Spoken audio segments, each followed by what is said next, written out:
นี้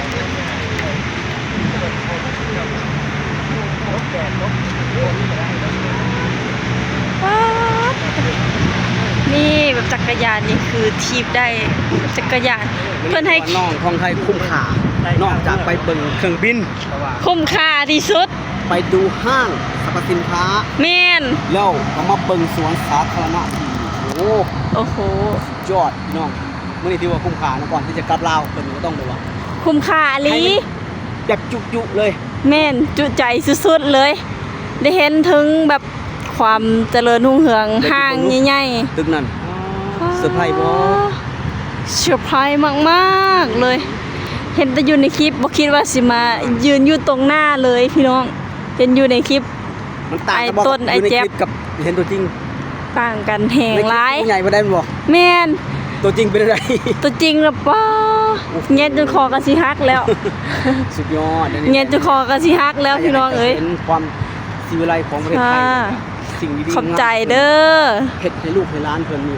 แม่นก็เฮ็ดให้ลูกให้หลานแล้วก็รวมถึงแบบเฮาที่เป็นนักท่องเที่ยวได้มาเห็นหนำเนาะป้าโตเมืองไทยเพิ่นคิดเนี้ยบอกโอ้ยนี่เรื่องนี้คนพาเป็นคนทั่วไปนี่เพิ่นอาจจะเฮ็ดลุดมือเพิ่นเฮาโอ้สุดยอดลายไอ้แจ๊บเป็นตัวอย่างที่ดีเลยสุดยอดคือว่าเป็นเรื่องปกติที่เฮาก็เขาอย่างเฮาแบบเขาฝึกสื่อเฮาก็ต้องเฮ็ดตัวอย่างให้แบบได้เห็นนอกบ้านเฮาบ่ถ้าใครมาก็แม่นเพราะว่าสถานที่นี้เพิ่นก็ให้เฮาเดินเฮาชมฟรีเด้แม่นความสะอาดรวมกันเฮาเห็นก็แต่คนละไม้ละมือก็ได้เนาะนะแม่นอ้ายบ่ให้ใครก็แล้วแต่จะมาถิ่มสะทายบ่ได้สะทายบ่ได้มักง่ายบ่ได้เพราะว่าประเทศไทยเป็นมีระบบระเบียบจ้าโอ้โหแบบนกนูนี่หลายเนาะถ้าบ้านเฮาเป็นนกแบบนี้นี่โดนยิงตั้งนานเลยเด้บ้านเฮานี่ขอโทษนำเด้อประเทศไทยนี่เพิ่นมีกฎหมายคุ้มครองสัตว์โอ้อันนั้นก็บ่สำคัญเท่าจิตใจคนไทยที่มีความเมตตาแม่นหลายอย่าว่าแต่เพื่อนมนุษย์เลยสัตว์เล็กสัตว์น้อยเหล่านี้เพิ่นก็เห็นคุณค่ามึงนี่ชีวิตหนึ่งชีวิตเพิ่นจะบ่ทำลายเพราะฉะนั้นสรรพสิ่งทั้งหลายก็แล้วแต่ในเมื่อมาอยู่ในประเทศไทยแล้วพื้นที่ไทยแล้วเหมือนกับเซฟโซนที่พวกเขาปลอดภัยนอนนะจะไม่ได้รับอันตรายจากมนุษย์อย่างแน่นอนจะได้รับอันตรายก็อาจจะจากสัตว์โดยกันนอนนะจากมนุษย์ยากเหลือเกินที่คนไทยจะคือเพิ่นสิผูกพันกับมนุษย์แห่งได้ขนาดเฮาย่างมาใกล้ๆยังบ่ไปเลยคือ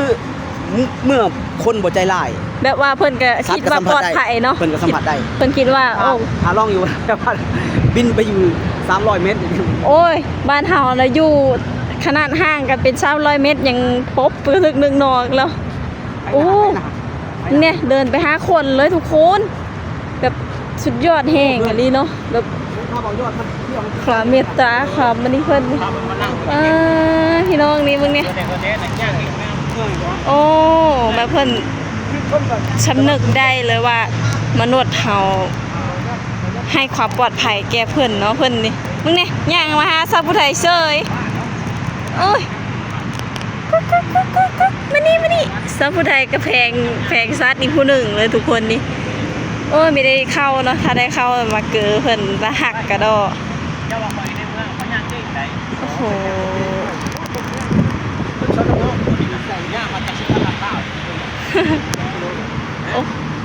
เย็นสบายเลย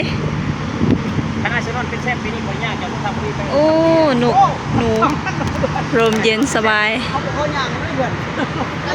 อ่ะมีกำปั้นน้ำอีกสุดยอดเลย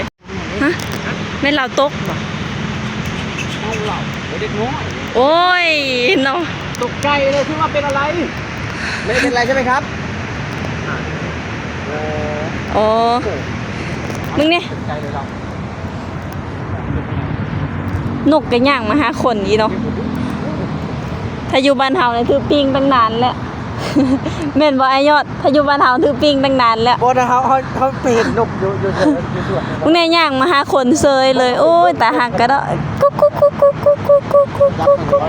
นกกระดิ่งนี่โอ้โหนี่ที่นี่อย่างนี้นี่แต่ พี่น้องคอยเย็นโตเงินโตทองพี่น้องอย่างเทียมถามอยู่คุณนะ คือว่า พูน น้ำเขาใหญ่บอกถามว่าต้น พูน ปัดน้ำให้น้ำมีออกซิเจน โอ้โห จะเห็นน้ำเป็นเคี้ยวบอกจะเห็นน้ำเป็นเชียบอกนี่แหละคือสิ่ง ไม่เคยเห็นจักเธอเลย ออกซิเจนน้ำเป็นเชียบ้างก็ได้เป็นน้ำเป็นวิตามินอันนี้คือสวัสดีครับพระราชดำริของในหลวงคน โอ้โห ในการสมมติเจ้าเมื่อบ้านจะเลี้ยงปลาเจ้าเห็นแบบนี้เลยจะเห็นแบบนี้เจ้าเลี้ยงปลาเจ้าเห็นปลาเห็นยังไม่ได้เป็นปลาไว้หน้าเพื่อเห็นก่อนลงอาบน้ำเจ้าเห็นแบบนี้ยามแรกมันก็จะโตในน้ำเยอะเย็นในน้ำแบบนี้แบบนี้ที่เป็นเราเที่ยวน้ำสีธรรมชาติแบบนี้ไปเลยแบบ อ๋อ ถ้าเราเห็นแบบนี้แล้วมันเกิดตัวหน้ามีรถเนาะเขาเห็นแบบนี้น้ำจะมีกลิ่นตากับสไตล์ต้นมาตั้งแต่กับต้นกับผู้จักไหนผู้จักแท้นี่นะนี่บางบ่อนจะสีน้อยเป็นปั่นหน้าปั่นตลอดจะทางรู้คุณจะว่าอะไรแม่พอเขาเชียร์เลยเอากระโดด นี่คือหางหมูคือว่า ไม่เคยฮู้ เขาเชียร์เลยโอ้โหเขาคิด โอ้โห นี่คือสะพานพี่น้อง ส่วน แบบสะพานใหญ่ขนาดพี่น้องเอ้ยใหญ่อลังการลิบป้าตสาวผู้ใดก็กราบขอบคุณประเทศไทยเด้อกราบขอบคุณขอบใจประเทศไทยที่ให้เฮ็ดให้สาวผู้ไทยได้มีโอกาสได้เห็นสถานที่งามๆได้เห็นความเจริญรุ่งเรืองศรีวิไลแบบนี้เนาะถ้าบ่มีประเทศไทยนี่ชาวผู้ไทยก็คือสิบ่มีโอกาสได้เห็นแบบความสวยงามแบบนี้เลยได้ถ้าบ่มีประเทศไทยจักสิไปเห็นความสวยงามแบบนี้ได้จังใดอาเจี๊ยบเอ้ย นี่เราจะบ่มีเฮ็ดดอกเอาจริงๆสะพานนี่ สะพานนี้แบบใหญ่หนา เพราะว่าไม่น้อยนะมันถูกต้องเลยแต่มันเฮ็ดใหญ่ เมียน เฮ็ด มีไอเดียเป็นออกแบบ เห็ดใหญ่หรูหราที่สุดเลยใหญ่แล้วก็มีมาตรฐานเลยเนาะ คือเพิ่นมีไอเดียเพิ่นออกแบบเพิ่นสร้างทุกอย่างเลยจะต้องรักคิดไอเดียเป็นเลิศอยู่แล้ว โอ้โห ซักแต่เฮ็ดละเฮ็ดซื้อไงได้ โอ้โห นี่คือเมืองไทยเนาะ สุดยอดไอหลีบอกได้คำเดียวว้าวเมื่อเนี่ยความร่มเย็นนะ แบบนักท่องเที่ยวหรือว่าคนที่เข้ามาในสวนนี่พักกันนอนแบบดูดดื่มอากาศเลยเนาะ จริงๆแล้วเมื่อช่วงตอนที่มันไหวเป็นไงนักท่องเที่ยวมานอนได้เลยนะ อยู่นี่ได้ เพราะว่า โอ้โห สำหรับคนที่ยังบ่มีความเชื่อมั่นในอาคารก็นอนได้เลยเพิ่นสร้างเต็นท์เนี่ย โอ้ แต่ว่าตอนนี้ก็นักท่องเที่ยวเองก็กลับเข้าไปนอนตึกนั่นแหละ เนี่ยนอนแบบสบายเลยเนาะความแบบสดชื่นความสะอาด เป็นเลิศ ดี๋ยวนอนบ่ได้ ที่สีนิ้วน่ะ เขียวสะอาดงามตาเลยเนาะพวกนี้ผู้คนยามแรงๆผู้คนสิมาแบบนั่งลิ้นรับลมชมวิวนอน อยู่ที่กองห่มไม้พี่น้องสุดยอดแหงลายเลยนกหนูปูปีกแบบอุดมสมบูรณ์แหงอะไรพี่น้องเลยที่สำคัญคือหญ้านี่เขียวเลยพี่น้องเขียวตลอดถ้าเป็นบ้านสาวผู้ไทยนี่โอ้งัวควายเต็มเลยนะเนี่ยบ้านเพื่อนว่าบ่มีงัวควายโอ้มีกระรอกด้วยสัตว์เลี้ยงบ่มีเลยพี่น้องเอ้ยเพิ่นจัดเป็นระเบียบเรียบร้อยแห่งอะดีพี่น้องนี่นกนี่ก็แบบย่างตามสบายเลยนี่เพิ่นแบบ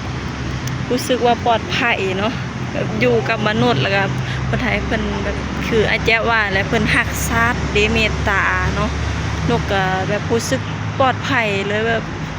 อยู่ในที่อบอุ่นเลยว่าซั่นถ้าอยู่บ้านชาวผู้ไทยนี่โอ้ยบ่ได้เลยนะอยู่ห่างๆเป็นร้อยนี่ก็ยังปบตะนึดตะเนิดและเพราะว่าเขาเจ้าสิเอามากินเป็นอาหารเด้อันนี้อยู่บ้านเพิ่นแบบโอ้สุดยอดอีแห่งไอ้ดิทุกคนเว่ายังบ่ออกบอกยังบ่ถูกเลยพี่น้องอันนี้บ่ได้เสียแซงแกล้งเว้ายังเลยจักอย่างเลยสาวผู้ไทยนี่เว้าแบบตรงๆเว้าจากความรู้สึกจริงๆเลยพี่น้องโอ้โห กล้องเขาบอกกล้องเขา สวยงามจริงๆพี่น้องว้าวเมือง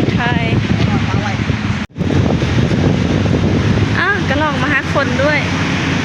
โอ้โห สุดยอดอีหลีอ่าโอ้แม่นบอกกระลอก แม่นบอกกระลอก ตัวยังไงเมื่อกี้นี่ค่ะ ตัวยังกระลอกบ่แม่นบ่เคยเห็นกระลอกจักเท่อได้ อยู่บ้านเขาเนี่ยบ่ได้เรือได้เนี่ย อันนี้แบบเพิ่นแล่นมาหาคนเลยเนาะ เลยมาหาคนมา แม่นอยู่บ้านเฮานี่นับแต่ว่าสัตว์หยังก็บ่เรือ ไปปีกเลยได้แต่ตอนนั้น แม่นอันนี้มาเห็นเมืองไทยแบบโอ้โห อนุรักษ์ไปทุกอย่าง อนุรักษ์ทุกอย่างเลยไอ้ แม้แต่นกพวกปีกอย่างนี้เพิ่น เมแต่หญ้าเพิ่นยังอนุรักษ์เลย อนุรักษ์ไว้เลยหญ้า แม่นถ้าอยู่บ้านเฮานี่ผูกงัวกินอิ่มเลยอะไรแนวนี้นะห้องมันเนี่ยก็รอค่ะ อันนี้ต้นเพื่อต้นแดงวะ ต้นลงมาแล้ว โอ้ได้ยินเสียงคนแหละโอ้โห โอ้ขอโทษไม่มีอะไรให้บอกตูก็ได้มานี่เขาโกงกันนะ แล้วแวงอยู่ได้เพิ่นก็ได้ เขาเคยได้กิน โอ้ เขาเคยได้กิน เขาเคยได้กินแล้ว ป้อนไอ้เคยมาป้อนครับบอกตู เพิ่นกินยังอันนี้นะ กินไงเม็ดถั่วลิสง โอ้ ดินบ้านเฮาเด้ เสียดายไม่ซื้อมาพากเพิ่นเนาะมีฮู้จักว่ามีกระรอกกันได้นี่นะ โอ้ยมีหลาย บ่โอ้ถ้าฮู้จักก็ซื้อมาป้อนเพิ่นละเด้ตาหักกระดอโอ้ย กินเลยเขาเอาไว้นี่กินเพิ่นเลยเขาจะมาค้นขึ้นไปเขาจะเก็บไว้ให้หมดชุ่ม โอ้ เขาจะขึ้นไปเก็บไว้ในหันเลยเขาก็จะกินซุ่มขับ อยู่ไสแล้วบัดนี้ เห็นบ่ฮะ เห็นแล้วนั่นนั่นนั่นมันยักหมูหมัวเด้อเวลาซูมกล้องบ่ค่อยชัดปานใดพี่น้องเห็นบ่นะ ซุ่มไปจะเบิ่งได้ แบบเพิ่นกินแบบสุดยอด อย่างมาฮอนาฬิกากับสะพานชมพูเลยสะพานชมพูโลดเลย โอ้โห มาจากฮอนาฬิกาเห็นบ่นี่ นี่ลมเย็นเย็นกินอิ่มน้ำสำราญเลยเนาะสาหักกระดอเด้พี่น้องเอ้ยโอ้เพิ่นเอาเฮาไว้ในกุ่นเด้พี่น้องคุณน่ะถ้าเป็นบ้านชาวพุไทยนี่โอ้โหบนเรือเลย อันนี้อยู่เมืองไทยเพิ่นรักษาไว้เนาะเพิ่นอนุรักษ์ไว้พี่น้องสัตว์ต่างๆนานาอันนี้คือบ่งบอกถึงแบบประเทศที่เจริญรุ่งเรืองแล้วก็แบบจิตใจเพิ่นแบบดีงามหลาย อันนี้คือแบบชาวพุไทยขอชื่นชมเลยพี่น้องเว้าจากใจจริงๆใจแบบใจเมตตาแฮงเลยพี่น้องเด้อโอ้โหชาวพุไทยก็เป็นคนหนึ่งเลยแหละหักสัตว์นี่แบบสัตว์ที่แบบเป็นกระรอกเป็นหยังนี่โอ้โหน่าหักกระดอเนาะโอ้เพราะไอ้ยูทูบเบอร์ชื่อดังสบายดี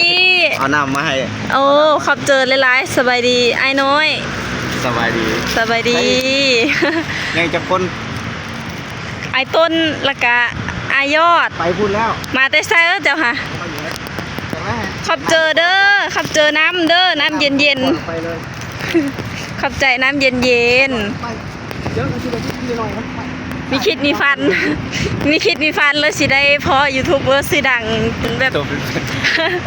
หล่อขนาดเลย โอ้ ทั้งหล่อทั้ง ก้อยกินดิก้อยใช้นี่ โอ้ไข่มดแดง ซื้อแพงวะแพง โอ้ FC มาให้ บ่ โอ้โห FC มาให้ แต่แล้วมาหามังก้อยสิก้อยเลยนี่ โอ้ สุดยอดเลย นี่อาหารตัวนี้เขาปล่อยให้ได้เลยจ้างเขาก้อย จ้างเขาก้อยว่าสั้นโอ้ นะ สุดยอดเลยขับเจอหลาย มาได้แม่เขาแม่เขามาต้นเลยเห็นยังไป ๆทั้งหล่อทั้งใจดีเนาะ มาเจอโตวจริงๆ แล้วทั้งหล่อทั้งใจดีเลย เอาไข่มดแดงมาสู่กินเด้อไข่มดแดงโลตอนนี้โลหนึ่งอยู่1,000 บาท โอ้โห ไข่มดแดงอะนะ โลละ1,000เด้อครับ ป้า อาหารสันติ คือใจดีอีแท้ โลนึงมาให้ เอาไข่มดแดงมาต้อนพะนะ เดี๋ยวมังก้อยสู่กิน มาคิดว่าฟันได้เลย ตื่นเต้นสุด เจ้าได้นี่ ๆเนี่ยมีคืนนี้ฟันสิเจออันบ่าวน้อยปักเสแม่นบ่ ครั้งแรกของบ้าน FC เพิ่นอยู่ไดนี่พี่น้อง FC อยู่ได เราน้อยเนาะน้อย แม่น ดูเบิร์ดังคนหนึ่งเนาะ เป็นยูทูบเบอร์ชื่อดังคนหนึ่งเลยแหละ อาไปอันนั้นเหรอจ๊ะ สาวผู้ไทยเป็น FC เพิ่นคนหนึ่งเลยได้ เอาไปคนนี้ แต่ว่ามาติดตามก็ถ่ายอยู่ด้วยกัน ติดตามมาตลอดเลย มาตลอดนะบางทีเขาก็เอาคลิปไปดีใช่คอยใครมาได้กินตัน แม่นมาแต่เที่ยวไซนี่ไอ้น้อย บ่ได้ไปเที่ยวเลยถ่ายคลิปนี่ อ๋อไปถ่ายคลิป มันคือหัดมือเฮาสิตายแล้วได้หนึ่ง หันมือ ตายแล้วจะได้ไปออกกันแล้ว เอ้ามาดิ ไข่มดแดงบาปไข่มดแดงเนาะ บาปให้หมดแดงแล้วพี่น้องเอ้ยเอามาต้อนน้องๆเพราะว่า ตอน สิหัดมือเอามาต้อนไอ้ายน้องๆแบบว่าสิหัดมือ กัดเลยวะ ไข่มดแดงกัดมือล่ะ เออ กินอย่างนี้ เอาแหละคือมาหัดแนวนี้บัดนี้ อย่างหมด คือหัดมือคักแท้ เขาทำลายปืนว่าจะกัดมือเลยมันออกได้เจอสิบอก โอ้ โอ้กัดตรงนี้ก็ได้กัดตรงนี้เลย ไปหัดแนวไรเนาะ เวลาดื้อถือไปถือมาถือถ่ายพูดจนเมื่อยเข้มขนาด มือเข็มขนาดแล้ว คลิปลงมาเลย คักอลี เข้มมือยืนถ่ายทั้งวันเนาะ จนได้กัดเอา สร้างเนาะจริงแล้ว โอ้ยตัวจริงล่อแล้วก็ใจดีหลาย ดีนอน แม่นน่าหักหลาย ผู้หักทำกันล่าหน่อยบอกงานเนาะเนาะ อันนี้คือคลิปเก้าเนาะที่ถ่ายไว้ตอนอยู่ไทยพี่น้องก็เลยเอามาลงที่นอนเมืองไทยหลายพี่น้องเอ้ยสำหรับคลิปนี้ก็ฝากพี่น้องกดไลค์กดแชร์กดติดตามเป็นกำลังใจให้สาวผู้ไทยแม่เลี้ยงเดี่ยวเนี่ยเด้ออึ้งไปเลย จับตลอดเลยครับ วิวสวยขนาดเลย YouTube นี่แหละ กว้างอลีเนาะไอ้ต้นเนาะ แค่เดียวแม่ กว้างอลีสวน ต้นก็ได้ว่าพื้นที่สวนจตุจักรมีกี่ไร่ สวนสตุจักรปะ สวนจตุจักร สวนจตุจักรโอ้กว้างเหี่ยงอลีคนกันหลายๆเด้ 400 แบบมานั่งรับลมชมวิวสุดยอดเลยสำหรับคลิปนี้สาวผู้ใดก็สิได้ขอจบไว้เพียงเท่านี้เด้อ